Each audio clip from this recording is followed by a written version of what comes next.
Hello hi, आज आहे गुजरात ट्रिपचा दुसरा दिवस आहे। वडोदरापासून 60 किलोमीटर अंतरावरती नीलकंठ धाम म्हणून एक सुंदर असं मंदिर आहे, ते बघण्यासाठी मी आलेलो आहे। गुजरातमधली पोईचे या ठिकाणी हे मंदिर आहे, नर्मदेच्या किनाऱ्यावरच आहे आणि स्वामीनारायणांचं हे सुंदर असं मंदिर आहे। आणि हा सगळा मंदिर समूह चला बघूया माझ्याबरोबर। स्वामीनारायण देवांची खूप सुंदर अशी पालखी देखील आपण या व्हिडिओमध्ये बघणार आहोत। नीलकंठधाम स्वामीनारायण मंदिरामध्ये येण्यासाठी सगळ्यात जवळचे रेल्वे स्टेशन आणि विमानतळ वडोदरा हेच आहे। हे इथून 66 किलोमीटर अंतरावरती आहे। राजपीपळा तालुक्यातील पोईचे हे गाव सर्व मुख्य शहरांना रस्त्याने जोडलेले आहे। त्याच्यामुळे आपण गुगल मॅप लावला तर स्वतःचं वाहन असेल तर आपण इथे देशातील कुठल्याही कोपऱ्यातून येऊन हे मंदिर बघू शकतो। हे मंदिर दर्शनासाठी सकाळी 6 वाजता उघडते व रात्री 9 वाजता बंद होते। आणि इथे येण्यासाठी कुठलंही तिकीट नाही आहे, पूर्णपणे फ्री आहे या मंदिरामध्ये दर्शन घेण्यासाठी। मी ही ट्रिप करतोय, त्याची ट्रॅव्हल कंपनी आहे इंडी Bhagwati tours and travels Pune. आणि आमचा जो ग्रुप लीडर आहे भूषण, या भूषण सरांनी ग्रुपचा सुंदर असा फोटो काढला आहे, तो मी शेअर करतोय आपल्या सगळ्यांबरोबर। याच मंदिराच्या जवळून रोज संध्याकाळी साधारण 5:30च्या सुमारास शोभायात्रा किंवा पालखी आपण म्हणू शकतो ह्याला, ही निघते। ही शोभायात्रा मी तुम्हाला दाखवणार आहे, बघूया आता।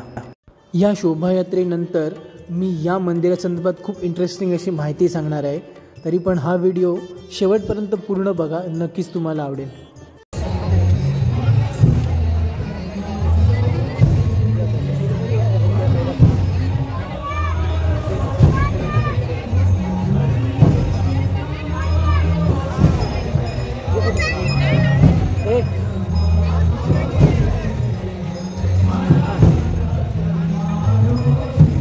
कसं आहे बघ, आवडलं?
हाय, आम्ही आलेलो आहोत पोईचे येथील स्वामीनारायण मंदिर बघायला।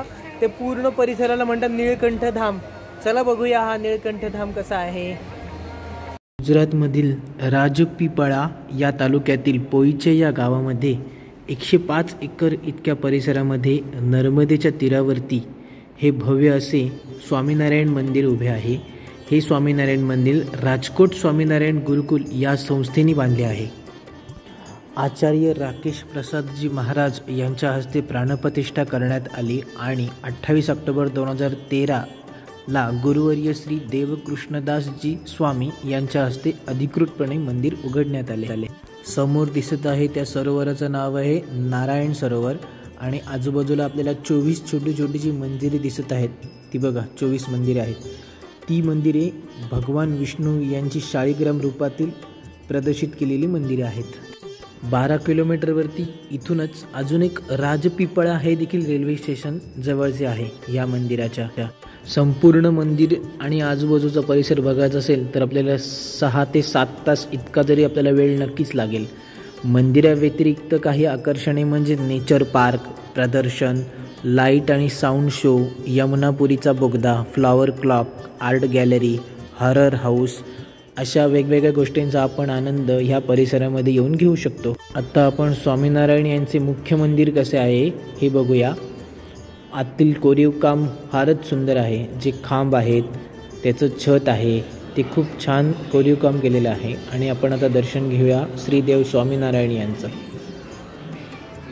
त्याच्याच बाजूला श्री राधाकृष्ण देवता यांचं देखील आपण दर्शन घेऊया. त्याच्यानंतर आपण श्रीदेव लक्ष्मीनारायण यांचे देखील दर्शन घेऊया. या देवतांचे दर्शन घेऊन झाल्यानंतर आपण त्याचं छत कसं आहे बघूया. या पूर्ण छताला वेगवेगळ्या देवदेवतांची सुंदर अशा मूर्ती कोरलेल्या आहेत. तसेच रामायण महाभारतातल्या घटना देखील कोरलेल्या आहेत. ही पालखी बघण्यासाठी 5:30 ते जवळपास 6, 6:15पर्यंत वेळ गेला. आणि ही मुख्य मंदिर बघायला येईपर्यंत संध्याकाळ होत आलेली आहे. त्याच्यामुळे दिवसा हे मंदिर कसं दिसतं हे मी तुम्हाला दाखवू शकत नाही, परंतु काही फोटो मी सगळ्यात व्हिडिओच्या शेवटी जोडत आहे, ते नक्की बघा. बजरंगबली हनुमान यांचे आपण आता दर्शन घेऊया. संध्याकाळ होत आलेली आहे आणि आता या मंदिराचं लायटिंग हळूहळू सुरू झालेलं आहे. पूर्ण मंदिराला सुंदर असे लाईट्स सोडलेले आहेत सगळीकडेच. कसं रात्रीच्या वेळी हे मंदिर दिसतं ते आपण हळूहळू आता बघूया. या ठिकाणाची गुगल मॅप लोकेशन लिंक मी डिस्क्रिप्शनमध्ये देत आहे, नक्की बघा. आणि आमच्या ग्रुपच्या ट्रिपचा ट्रॅव्हल पार्टनर आहे ND Bhagwati tours and travels company Pune. या ट्रॅव्हल कंपनीची सुद्धा पूर्ण माहिती मी डिस्क्रिप्शनमध्ये देणार आहे, नक्कीच बघा. व्हिडिओ संपल्यानंतर व्हिडिओच्या डिस्क्रिप्शनमध्ये ह्या मंदिरासंदर्भात खूप इंटरेस्टिंग आणि महत्त्वाची माहिती मी देणार आहे, त्याच्यामुळे डिस्क्रिप्शन पण पूर्ण वाचा.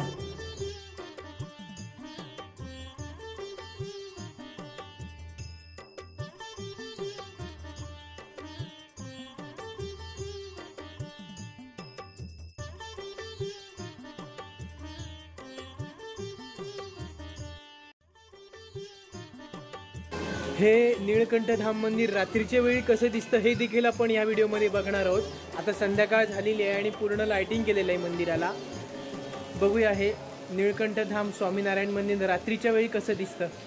दुपारी 12:30 ते 3:30 या एवढ्याच वेळेमध्ये आपण या मुख्य देवांचे दर्शन घेऊ शकत नाही. मंदिरामध्ये येऊ शकतो, परंतु ह्या 12:30 ते 3:30 ह्या वेळेमध्ये आपल्याला दर्शन घेता येणार नाही. याच मंदिराच्या बाजूला एक भव्य असे प्रदर्शन आहे. त्या प्रदर्शन बघण्यासाठी 4 ते 12 वयोगटातील मुलांसाठी 100 रुपये तिकीट आहे आणि 12 वर्षांवरील सर्व व्यक्तींना 200 रुपये तिकीट आहे. तसेच तिथेच नौका विहार करण्यासाठी 4 ते 12 वयोगटातील मुलांना 20 रुपये तिकीट आहे आणि 12 वर्षांच्या पुढील 50 रुपये तिकीट आहे. येथे अजून एक स्विमिंग पूल देखील आहे. 4 ते 12 वयोगटातील मुलांना स्विमिंग पूलसाठी 60 रुपये आणि 12 वर्षांवरील व्यक्तींना 80 रुपये तिकीट आहे. आज देवस्थानच्या राहण्याची सोय देखील आहे. AC रूम 3 बेडची 1350 रुपये आणि नॉन AC रूम 3 बेडची 850 रुपये. या मंदिराच्या एंट्री गेटलाच नटराज स्वरूपातील शंकराची एक अतिप्रचंड भव्य मूर्ती देखील आपल्याला या ठिकाणी बघायला मिळेल.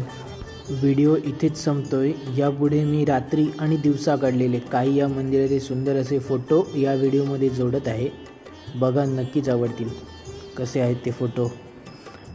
ह्याच्या पुढील व्हिडिओ आहे गरुडेश्वर दत्त मंदिर, पोईचे गावाते नीळकंठधाम स्वामीनारायण मंदिर. हा व्हिडिओ तुम्हाला कसा वाटला नक्कीच कमेंट करून सांगा. व्हिडिओ आवडल्यास लाईक, शेअर आणि चॅनलला सबस्क्राईब नक्की करा.